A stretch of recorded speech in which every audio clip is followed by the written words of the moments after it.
Bet you were taught at school that there are three primary colours, red, yellow and blue, that cannot be made from other colours, but by mixing those together you can make every other colour in the world. And I'm sure the thought has occurred to you that if there are three primary colours, why have I got more than three colours in my paint box? If only life was so simple, we would not have a collection of watercolours that looks like this, and this is half of what I've got. We would have three colours and that would keep us happy. Well, life isn't simple and colour mixing can feel a bit daunting. So today I want to take you through the basics of colour mixing, and I want to share with you something that is called split primary palette that uses a warm and a cool version of those three primaries. It gives us huge versatility. My name's Liz Chaderton. I'm a watercolour artist based in Berkshire. Every week I share tips and tricks that I wish I'd known about ages ago. And this week it's all about colour mixing. When you were at school, I bet you were taught that there were three primary colours, yellow, red and blue, and these colours mixed together can make any colour you want. Yep, that's what you were taught. But in terms of our watercolour paints, that is only half the story. So I want to explain why we don't just work with three colours, why our paint boxes possibly have hundreds in them, but more importantly, why a lot of artists recommend working with two versions of the primary colours, and they call this a split primary palette. You might have heard that and wondered, well, one, what is it? And two, why is it recommended by so many people? For this demonstration, I am using a mixing palette of 6 colours from Jackman's Art Materials. In the interest of transparency, I need to let you know that they sent these to me for free. It's terribly kind of them, thank you. Jackman's actually do 2 of these split primary palettes.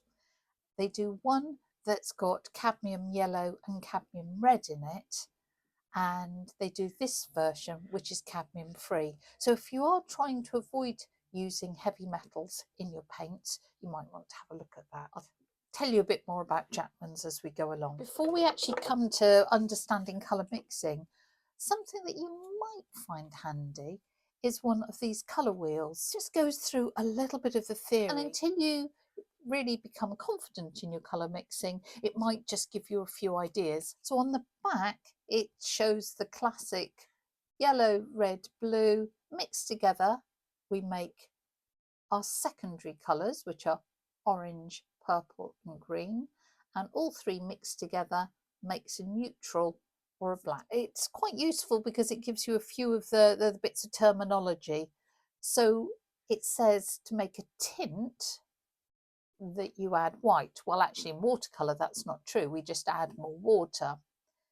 To make a tone, you add grey, you neutralise it, and to make a shade, make it darker, it says you add black.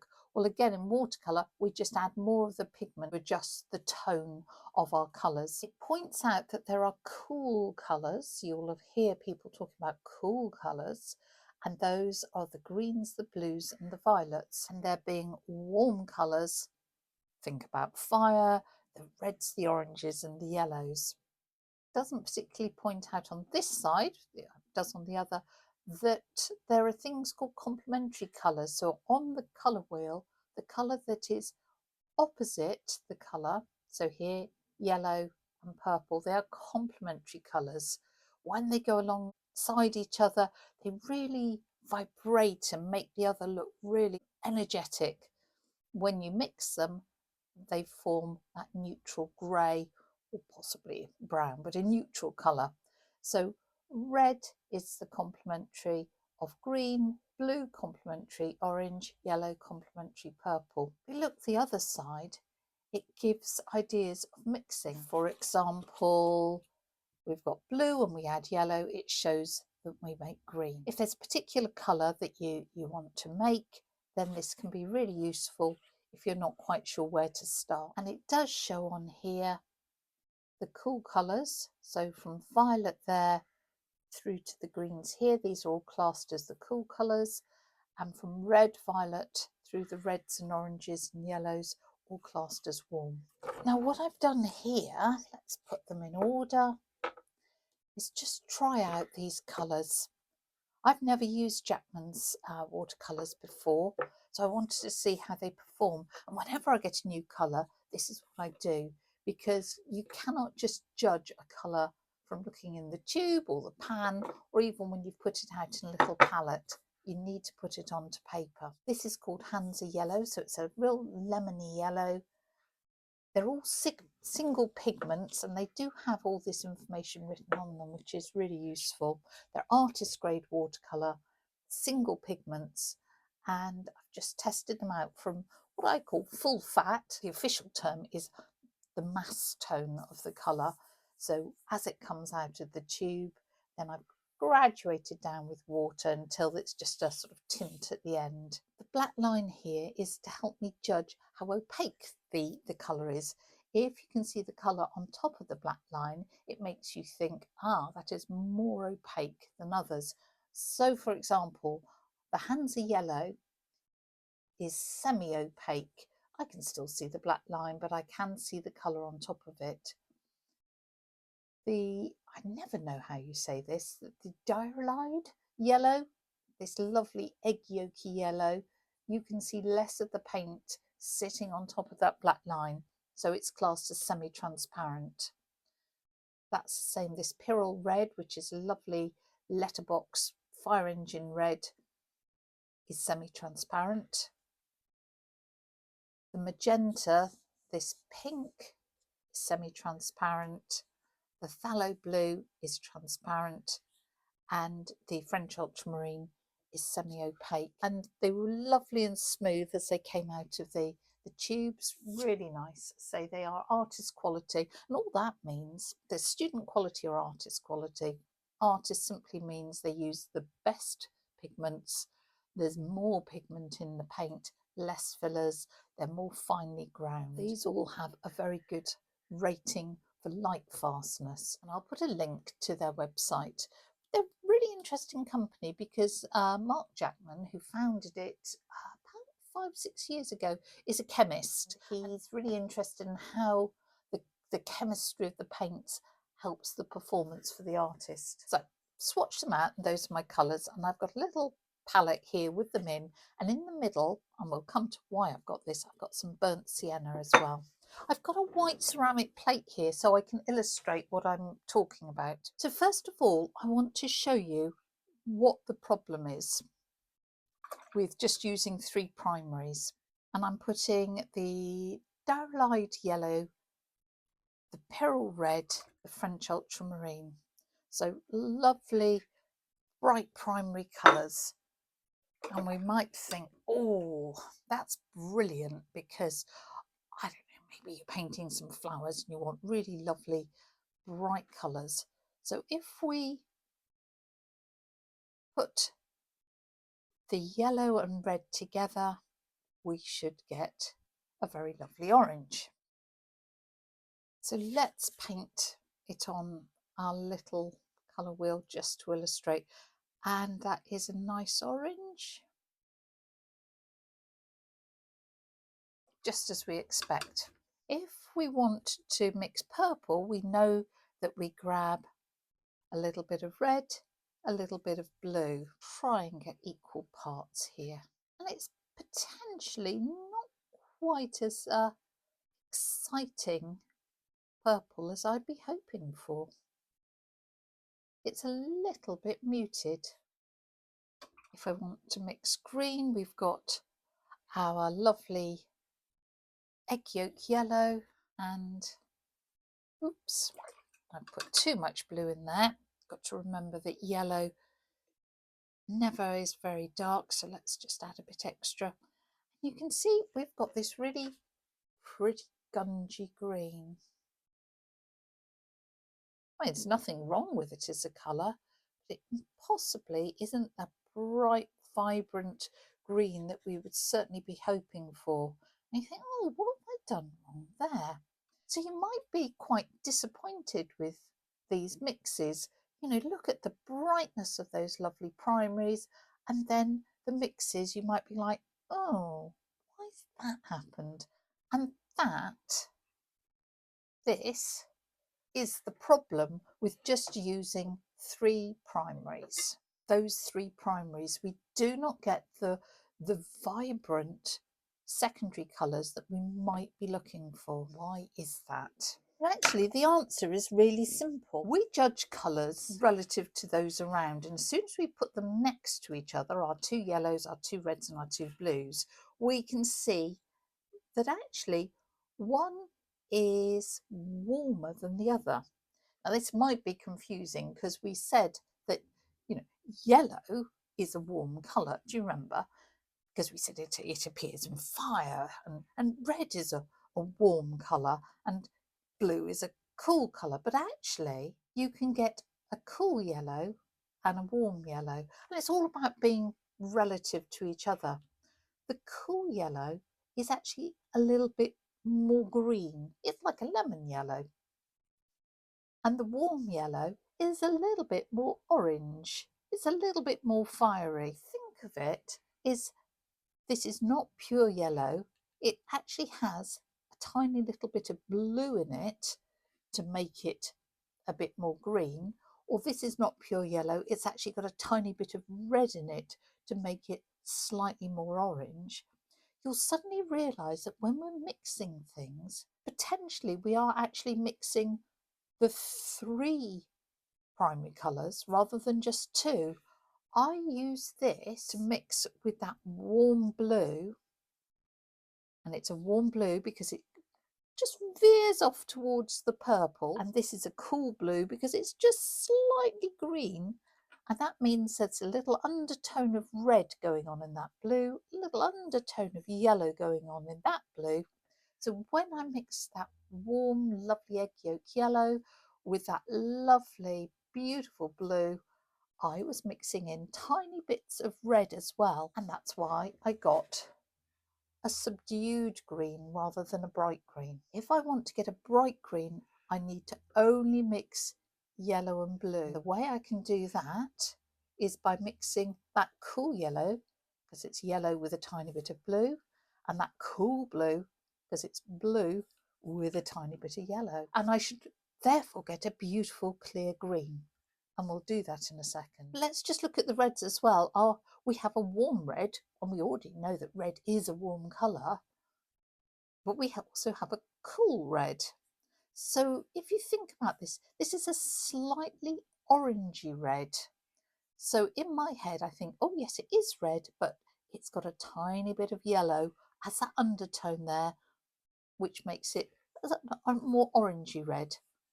And this cool red is slightly more purpley, goes off towards the mauves or the violets, the purples. So it's, yes, it's red, but it's got a tiny bit of blue as its undertone. When I mixed my warm red and my warm blue, those 2, I was mixing, yes, blue and red, which should make purple, but there was a tiny bit of yellow lurking there, and that's why I got my subdued purple. Let's do exactly the same with the cool versions of these primaries and see what happens. So we've got that Hansa yellow, which we've said is very lemony. So now you're starting to think, oh, that's got a tiny bit of blue in it to give it that sort of lemony green undertone. We've got that phthalo blue, one of my absolute favourite colours. And now you're thinking, oh, but that's not just blue. It's got a tiny bit of yellow in it to give it that greeny blue. And in fact, they even make it easy. Look, GS there stands for green shade. You can get phthalo blue red shade. So yes, it's just slightly veers off to the green. And then we have our lovely, lovely quin magenta, which is that cool red. It's veering off to the purpley side of things, which makes you think, oh, there's that undertone of blue. Can we predict what's going to happen? If we are mixing cool yellow with cool blue, we are only mixing blues and yellows. So my prediction, and I hope your prediction, is that we should get a really vibrant green, and indeed we jolly well do.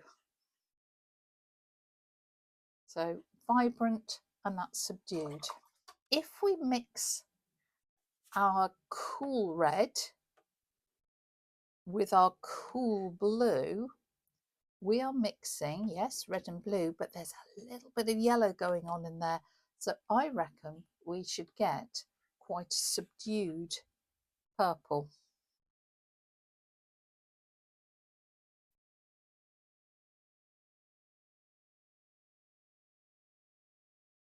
Maybe it's not quite as vibrant as you might be looking for. And our final one, again, let's do some prediction here. We've got our cool yellow, so that's yellow with that undertone of blue, and we're going to mix it with the red that's got that undertone of blue as well. So we have got yellow and red, but blue as well, and that makes us think this will be a more subdued orange. Incidentally, if the colours that are in between the primary and the secondary colours are called tertiary. So we kind of run out of language for these. We might call this a lime green. So we've got green there, and a yellowy green is what we'd call a lime green. A bluey green, we might think of it as a turquoise, so we've got a bit of a word for that. But what do you call bluey purple? You call it bluey purple, or purpley red, that's what you call it, or orangey red. We don't really have names for this in English, so that sometimes makes describing some of these tertiary colours a little bit tricky. It's almost too pretty to wipe away, isn't it? But I need to mix more colour, so off it goes. So we've seen that if we have just say chosen those 3 warm primaries, or just chosen the 3 cool primaries, we can't mix as big a range of colours as we'd like to. Yes, we can mix a good vibrant orange over here, but we can't mix a good vibrant green or a good vibrant purple. Yeah, we get a great vibrant green over here, but we get a more subdued orange and purple as well. But if we take the strength of both of those primaries together, we can predict making vibrant colours or subdued colours at will. So what we have to do is choose the primaries bearing in mind that little undertone. I want to do a vibrant green, so I am going to choose, I know green comes from yellow and blue, so I will choose the cool yellow, because that's yellow and blue, and I will choose the cool blue, that's blue with a tiny bit of yellow. Then I want to do a vibrant purple, and we saw we hadn't got one of those, so I only want to mix blue and red. Well, if I choose the warm blue, it's blue with that tiny bit of red, and the cool red, which is the red with a tiny bit of blue, I should get my vibrant purple. And then I want a vibrant orange, so that's red and yellow.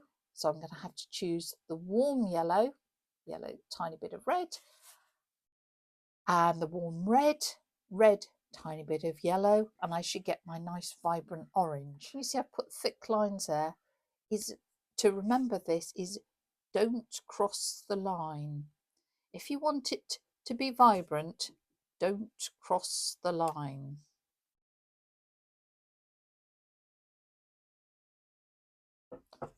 So that's,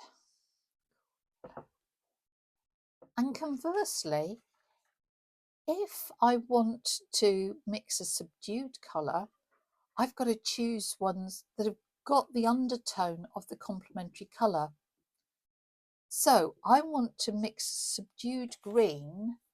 I know that I want yellow and blue, but I'm going to pick ones that have got that undertone of red. So if I want a really subdued green, I'm going to choose the warm yellow, and I'm going to choose the warm blue, and that will give me the most subdued green. Now I want to do the most subdued purple I can manage, so I'm going to choose ones that got a little bit of yellow in it. So that's the warm red and the cool blue. Then I want the most subdued orange I can manage, so I am going to choose something that's got a little bit of blue in, which is the cool yellow. See, it's got that brackets blue, and the cool red with that brackets blue, and that should give me the most subdued orange I can come up with. For subdued,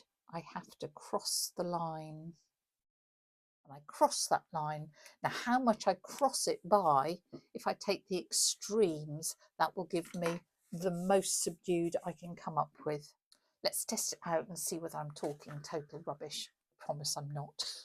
We'll do vibrant first. Slightly contaminated that.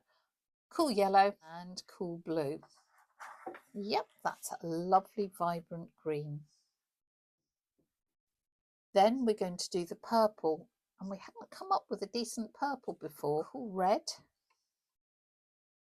and our warm blue, because we're not crossing that line.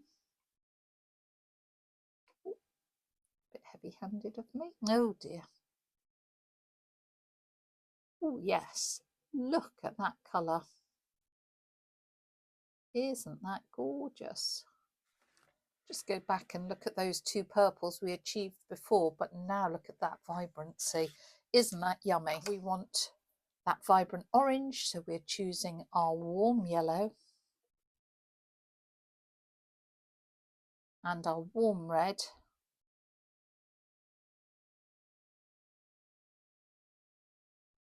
Get a lovely vibrant orange. So look at this vibrant palette we've got. Now let's do a fully subdued one. So we're going to cross the line to the extreme to get the most subdued we can. We've got our warm yellow, and we're going to take our warm blue,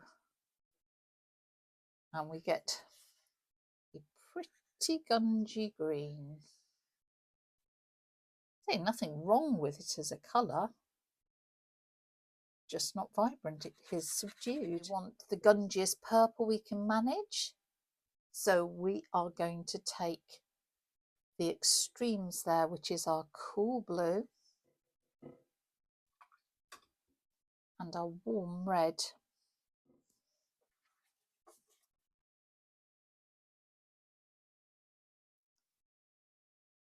And then we want our most subdued orange we can come up with, so we will use that cool yellow and the cool red because they are furthest away from each other.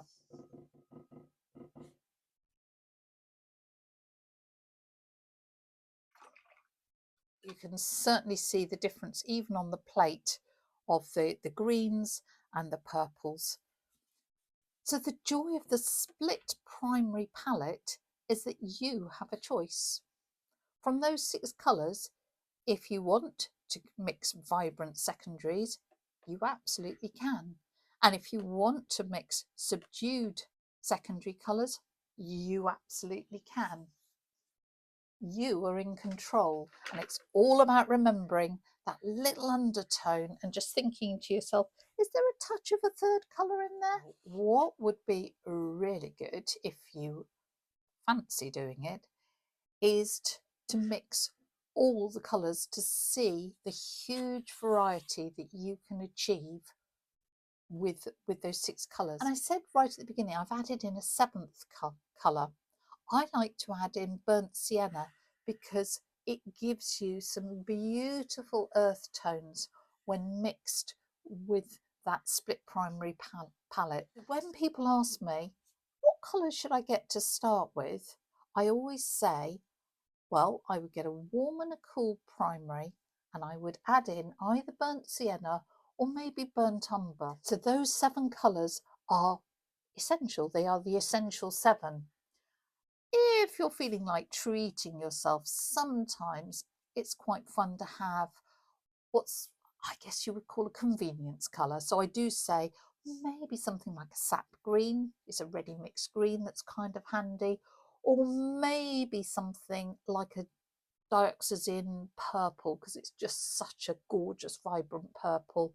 It's ready mixed. But with these 7 you can achieve all those colours, and of course far more nuanced as well. So what you do, get a piece of paper, divide it into 7 columns, and then start with your cool yellow and add each to it separately. So this is cool yellow and cool yellow. Well, bizarrely enough, it's yellow, but cool yellow with a little bit of warm yellow, you warm it up. Cool yellow with your warm red. There, that's the colour you get, and keep going. Just to get a bit more nuance at it, I would add a bit more of the first colour. Rather than going 50-50, I would go 60-40, because then when you mix, say, a warm yellow with the cool yellow, you get a slightly different colour, because you've now got 60% of this and 40% of that, whereas here you had 60% of this and 40% of that. That's just my suggestion, so that you can really start to see the flexibility of that palette. So that is why a split primary is such a strong palette. It just lets you mix vibrant or subdued secondary colours at will. With vibrant colours you can always calm them down a little, but what you can never do is make your subdued colours more vibrant. There is nothing I can add to my gungy green that will turn it into a vibrant green. So these 6 split primary palette, possibly with my little essential earth colour in there, just gives me such flexibility, and that's why you just hear so many people recommend it. It does not have to be pansy yellow. A cool yellow could be lemon yellow. It does not have to be diarylide yellow. It could be cadmium yellow. It could be something like quinacridone gold, but an orangey yellow. Now you know that our paints are not true primaries, that they always have a little bias to them. You should be able to mix any colour you want at will, make it warmer, cooler, more vibrant, more subdued. You're in control, and I hope that's really helped you with your colour mixing.